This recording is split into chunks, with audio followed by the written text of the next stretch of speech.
ನಮಸ್ತೆ ಟಿವಿ 20 ಕನ್ನಡ ವಾಹಿನಿಗೆ ಸ್ವಾಗತ. ನೇರಳೆ ಹಣ್ಣು ತಿಂದು 7 ಮಂದಿ ವಿದ್ಯಾರ್ಥಿಗಳು ಅಸ್ವಸ್ಥರಾಗಿರುವ ಘಟನೆ ಕೋಲಾರ ಜಿಲ್ಲೆಯಲ್ಲಿ ಜರುಗಿದೆ.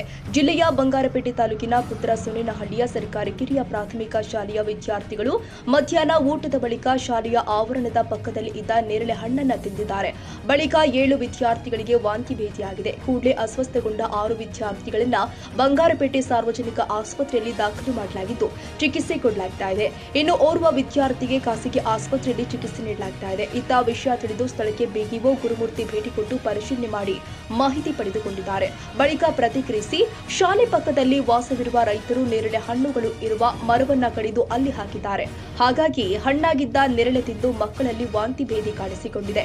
ಕೂಡಲೇ ಮಕ್ಕಳನ್ನ ಆಸ್ಪತ್ರೆಗೆ ದಾಖಲು ಮಾಡಿ ಚಿಕಿತ್ಸೆ ನೀಡಲಾಗ್ತಾ ಇದೆ. ಸದ್ಯ ಮಕ್ಕಳಿಗೆ ಯಾವುದೇ ತೊಂದರೆ ಇಲ್ಲ ಎಂದಿದ್ದಾರೆ.